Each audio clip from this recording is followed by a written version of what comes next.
بسم اللہ الرحمن الرحیم۔ ٹیل پوائنٹ کے ناظرین السلام علیکم۔ اللہ کی تلوار کی 61ویں قسط پیش خدمت ہے۔ دومد الجندل کی صورتحال سالار ایاز بن غنم کے لیے مخدوش تھی۔ دومد الجندل اس دور کا مشہور تجارتی مرکز تھا۔ آج کے عراق اور شام کی شاہراہیں یہیں آ کر ملتی تھیں۔ رسول اکرم صلی اللہ علیہ وآلہ وسلم نے تبوک پر چڑھائی کی تھی تو اس دوران خالد دومد الجندل تک پہنچے اور یہاں کے قلعے سے قلعہ دار عقیدر بن مالک کو گرفتار کر کے رسول اکرم صلی اللہ علیہ وآلہ وسلم کے حضور پیش کیا تھا۔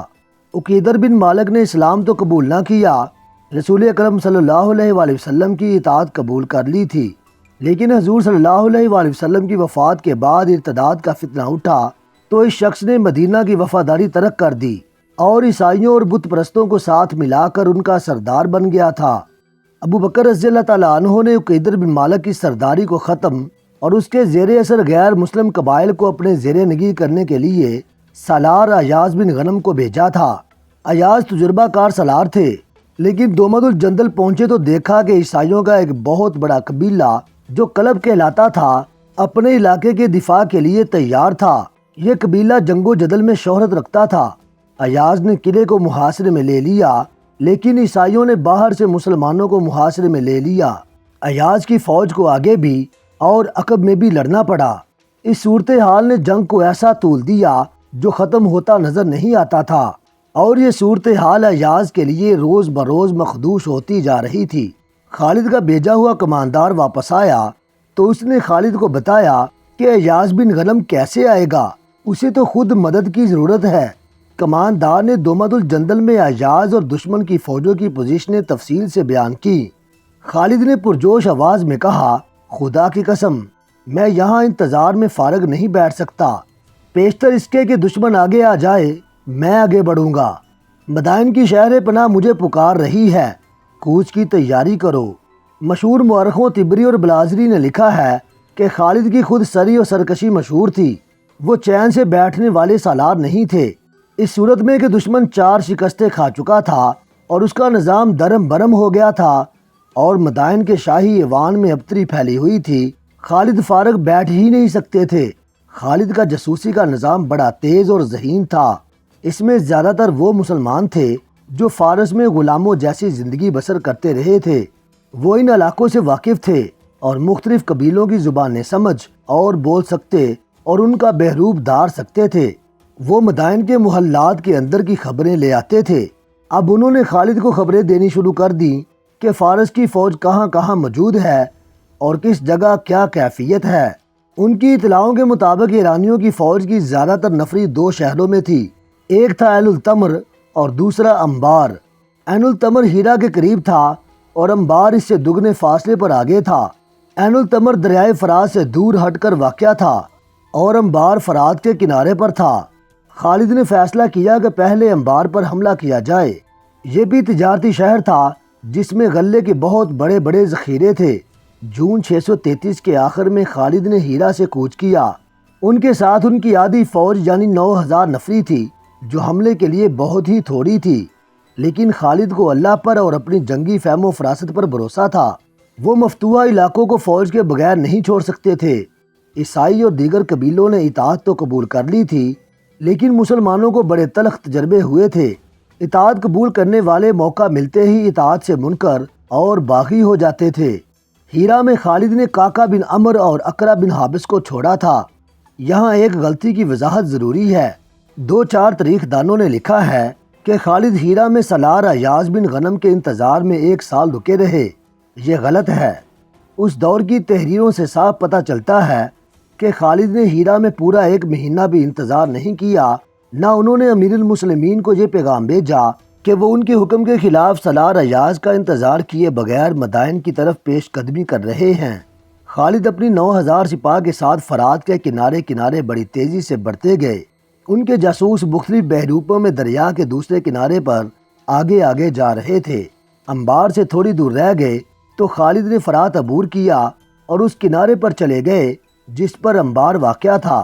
وہاں انہوں نے مختصر سا قیام کیا اور 2 خط تحریر کرائے، ایک کسریٰ کے نام اور دوسرا مدائن کے حکام اور عمرہ وغیرہ کے نام۔ کسریٰ کے نام خالد نے لکھوایا بسم اللہ الرحمن الرحیم۔ خالد بن ولید کی جانب سے شاہ فارس کے نام۔ میں شکر ادا کرتا ہوں اللہ کا جس نے تمہاری بادشاہی کو تہ و بالا کر ڈالا ہے اور تمہاری عیاریوں کو کامیابی سے محروم رکھا ہے اور تم آپس میں ہی دست و گریبان ہو رہے ہو۔ اللہ اگر تمہیں مزید مہلت دیتا تو بھی گھاٹے میں تم ہی رہتے۔ اب تمہاری نجات کا ایک ہی راستہ ہے، مدینہ کی اطاعت قبول کر لو۔ اگر یہ منظور ہے تو میں شرائط طے کرنے کے لیے دوستوں کی طرح آؤں گا، پھر ہم تمہارے علاقے سے آگے نکل جائیں گے۔ اگر پس و پیش کرو گے تو تمہیں ایسی قوم کے آگے ہتھیار ڈالنے پڑیں گے جسے موت اتنی ہی عزیز ہے جتنا تم زندگی کو عزیز رکھتے ہو۔ خالد نے مدائن کے حکام اور امراء کے نام لکھوایا۔ بسم اللہ الرحمن الرحیم۔ خالد بن ولید کی جانب سے فارس کے امراء کے نام۔ تمہارے لیے بہتر صورت یہی ہے کہ اسلام قبول کر لو، ہم تمہاری سلامتی اور تحفظ کے ذمہ دار ہوں گے۔ اسلام قبول نہ کرو تو جزیہ ادا کرو، ورنہ سوچ لو تمہارا سامنا ایک ایسی قوم سے ہے جو موت کی اتنی ہی شیدائی ہے جتنے فریفتہ تم شراب پر ہو۔ خالد نے شاہ فارس کے نام خط ہیرا کے رہنے والے ایک آدمی کے ہاتھ بھیجا اور عمرہ وغیرہ کے نام خط لے جانے والا انبار کا رہنے والا ایک آدمی تھا۔ کسی بھی مورخ نے ان دونوں آدمیوں کے نام نہیں لکھے۔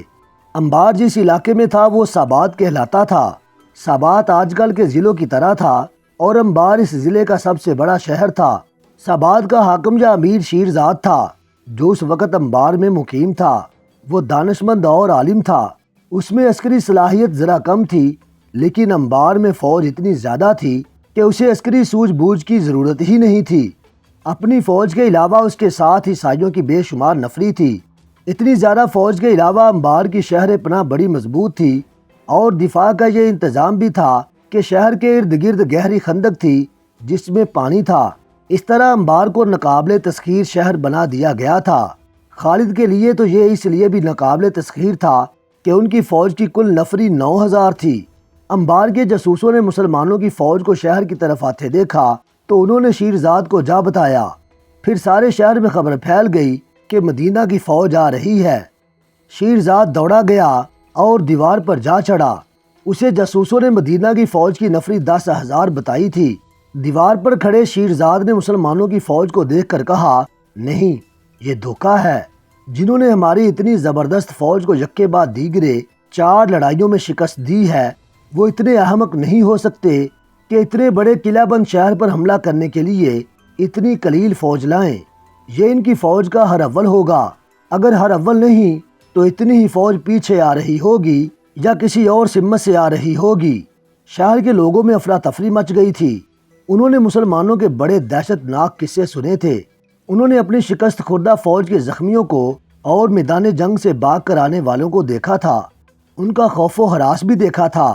پسپائی میں اپنے آپ کو حق بجانب ظاہر کرنے کے لیے انہوں نے لوگوں کو جنگ کے ایسے واقعات سنائے تھے جیسے مسلمان جن بوت ہوں۔ اب وہ مسلمان ان کے اتنے بڑے شہر کو محاصرے میں لینے کے لیے آ گئے تھے۔ انہوں نے اپنے زیورات اور رقمیں اور اپنی جوان لڑکیاں چھپانی شروع کر دی۔ شہر میں یہ خوف و ہراس اور بگدڑ زیادہ دیر نہ رہی، کیونکہ دیوار کے اوپر سے بلند آوازیں سنائی دینے لگی تھی کہ مسلمانوں کی تعداد اتنی تھوڑی ہے کہ وہ ساری عمر شہر کی دیوار تک نہیں پہنچ سکیں گے۔ پھر دیوار کے اوپر کہکے بلند ہونے لگے۔ آتش پرست مسلمانوں پر آوازیں کس رہے تھے، مسلمانوں، تمہیں موت یہاں تک لے آئی ہے، زندہ رہنا ہے تو مدینہ کو لوٹ جاؤ۔ شہر پناہ پر تیر اندازوں کا ہجوم کھڑا تھا۔ مسلمانوں نے شہر کو محاصرے میں لے لیا تھا اور خندق نے انہیں روک لیا۔ طبری اور یقور لکھتے ہیں کہ خندق دیوار کے اتنا قریب تھی کہ اس کے قریب آنے والے اوپر سے چھوڑے ہوئے تیروں کی زد میں آ جاتے تھے۔ ایسا نہ ہوتا تو بھی خندق کو پھلانگنا ممکن نہیں تھا، یہ بہت چوڑی تھی۔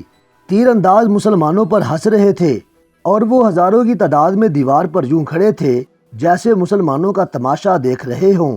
خالد نے بڑی بلند آواز سے کہا، خدا کی قسم، یہ لوگ نہیں جانتے جنگ کیا ہے اور کس طرح لڑی جاتی ہے۔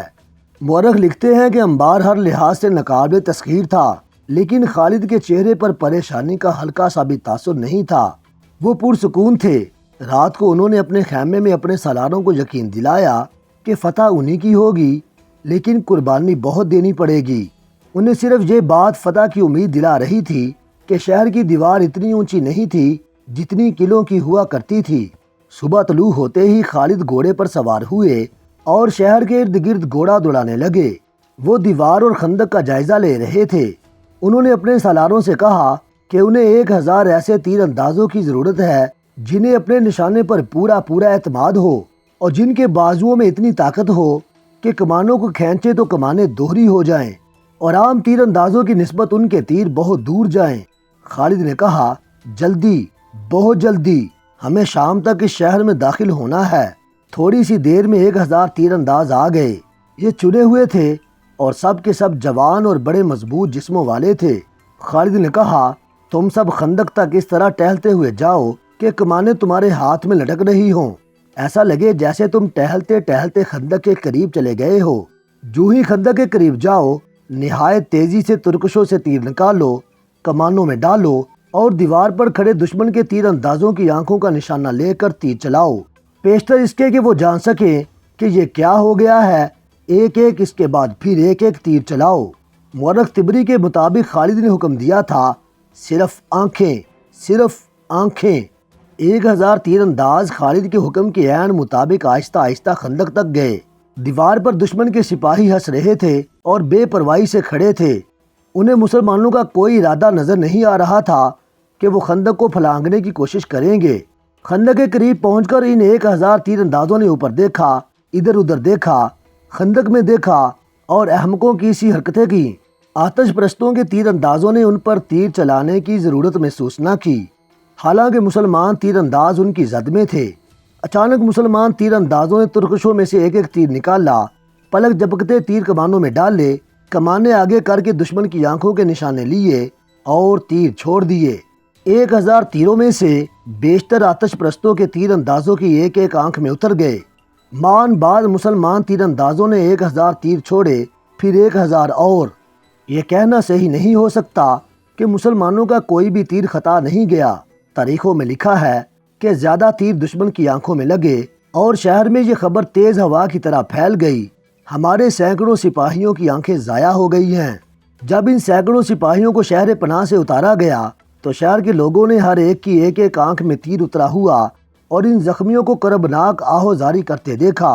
ایک انگریز مبصر سر والٹر نے متعدد مورخوں کے حوالے سے لکھا ہے کہ مسلمانوں کی طرف سے 3000 تیر اتنی تیزی سے چلے کہ آتش پرست اپنے آپ کو بچا ہی نہ سکے، اور تیر جن کی آنکھوں میں نہ لگے ان کے چہروں میں اتر گئے۔ چونکہ فارس کے یہ سپاہی اور ان کی مدد کو آئے ہوئے عیسائی شہر پناہ پر گنے ہجوم کی طرح کھڑے تھے، اس لیے کوئی تیر ضائع نہ گیا۔ ہر تیر نے ایک آدمی کو زخمی کیا۔ طبری کی تحریر کے مطابق انبار کے محاصرے کو ذات العیون یعنی آنکھوں کی تکلیف بھی کہا جاتا رہا ہے۔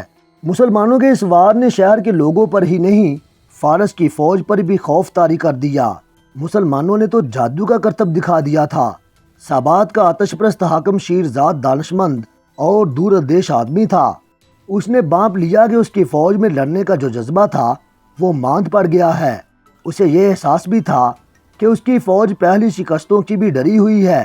چنانچہ مزید قتل و غارت کو روکنے کے لیے اس نے خالد سے صلح کرنے کا فیصلہ کر لیا۔ اس نے 2 امراء کو قلعے کے باہر بھیجا۔ خندق کے قریب آ کر ان 2 امیروں نے مسلمانوں سے پوچھا کہ ان کا سالار اعلیٰ کہاں ہے۔ خالد کو اطلاع ملی تو وہ آ گئے۔ شیرزاد کے بھیجے ہوئے 2 آدمیوں میں سے ایک نے خالد سے کہا، ہمارے امیر شیرزاد نے ہمیں بھیجا ہے، ہم آپ سے صلح کرنا چاہتے ہیں، لیکن ایسی شرائط پر جو ہمارے لیے قابل قبول ہوں۔ اگر صلح ہو جائے تو شیرزاد اپنی فوج کو ساتھ لے کر انبار سے چلا جائے گا۔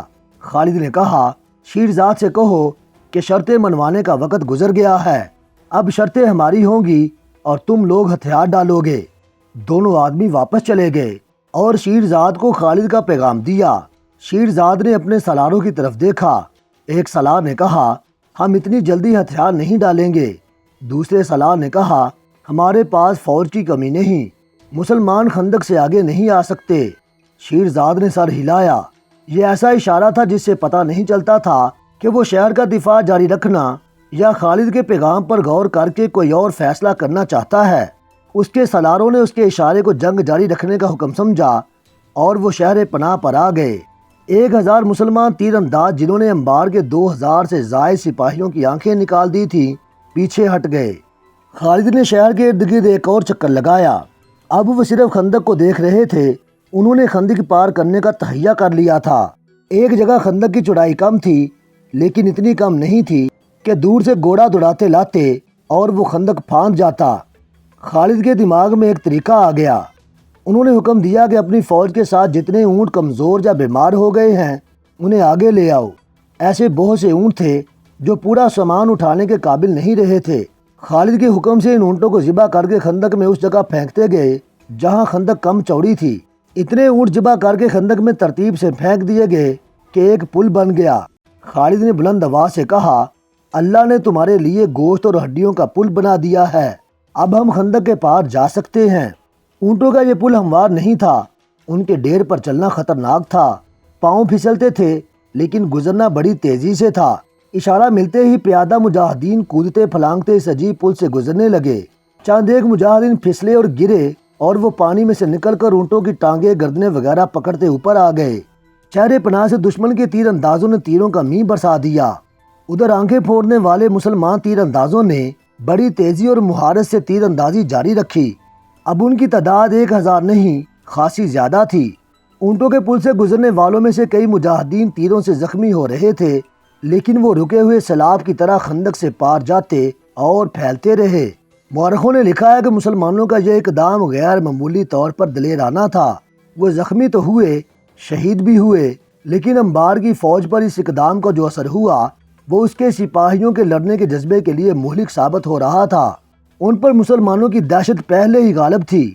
اب انہوں نے مسلمانوں کا یہ عجیب طریقہ دیکھا کہ اپنے اونٹ ذبح کر کے پل بنا دیا اور تیروں کی بوچھاڑوں میں اس پل سے گزرنے لگے تو دیوار سے برسنے والے تیروں میں کمی آ گئی۔ دشمن کے تیر انداز زخمی ہو کر کم ہو رہے تھے اور ان میں بگدڑ کی کیفیت بھی پیدا ہو گئی تھی۔ خندق پھلانگنے والا صرف ایک دستہ تھا۔ اس دستے کا جوش و خروش اس وجہ سے بھی زیادہ تھا کہ خود خالد ان کے ساتھ تھے اور سب سے پہلے مرے ہوئے اونٹوں پر سے گزرنے والے خالد تھے۔ تیر ان کے دائیں بائیں سے گزر رہے تھے اور ان کے قدموں میں زمین میں لگ رہے تھے، مگر خالد یوں بے پرواہ تھے جیسے ان پر بارش کے قطرے گر رہے ہوں۔ اللہ اکبر کے نعروں کی گرج الگ تھی اور اس گرج میں اللہ کی رحمت اور برکت تھی۔ شہر کے لوگوں کا یہ عالم تھا کہ بھاگتے دوڑتے پھر رہے تھے۔ شہر پناہ سے ان کے زخمی سپاہیوں کو اتارتے تھے تو لوگ ان کی گردنوں میں، چہروں میں اور سینوں میں ایک ایک، دو دو اور تین تین تیر اترے ہوئے دیکھتے تھے۔ زخمیوں کی تعداد بڑھتی جا رہی تھی اور شہر میں خوف و ہراس زیادہ ہوتا جا رہا تھا۔ لوگوں نے چلانا شروع کر دیا، سمجھوتا کر لو، صلح کر لو، دروازے کھول دو۔ شیرزاد کے لیے یہ صورتحال بڑی ہی تکلیف دہ تھی۔ وہ دانشمند آدمی تھا۔ اس نے جب لوگوں کی آہوازاری سنی اور جب بچوں اور عورتوں کو خوف کی حالت میں پناہوں کی تلاش میں بھاگتے دوڑتے دیکھا تو اسے احساس ہوا کہ یہ معصوم بے گناہ مارے جائیں گے۔ انہیں بچانے کا اس کے پاس ایک ہی ذریعہ تھا کہ ہتھیار ڈال دے۔ اس نے اپنے سالار اعلیٰ کو بلا کر کہا کہ وہ مزید خون خرابہ روکنا چاہتا ہے۔ سالار اعلیٰ نے کہا، نہیں، ابھی کوئی فیصلہ نہ کریں، مجھے ایک کوشش کر لینے دیں۔ شیرزاد خاموش رہا۔ سالار اعلیٰ شہر پناہ کے اوپر اپنی سپاہ کی کیفیت دیکھ رہا تھا جو بڑی تیزی سے مخدوش ہوتی چلی جا رہی تھی۔ اس نے یہ بھی دیکھ لیا تھا کہ مسلمان خندق عبور کر آئے ہیں۔ اس نے ایک جرأت مندانہ فیصلہ کیا۔ اس نے ایک دستہ چنے ہوئے سپاہیوں کا تیار کیا اور قلعے کا دروازہ کھول کر اس دستے کو باہر لے آیا۔ اس دستے نے ان مسلمانوں پر حملہ بول دیا جو خندق عبور کر آئے تھے۔ خندق کے دوسرے کنارے کھڑے مسلمانوں نے دشمن کے اس دستے پر تیر چلانے شروع کر دیے۔ اس دستے کا مقابلہ مسلمانوں کے ایسے دستے کے ساتھ تھا جس کے قائد خالد تھے۔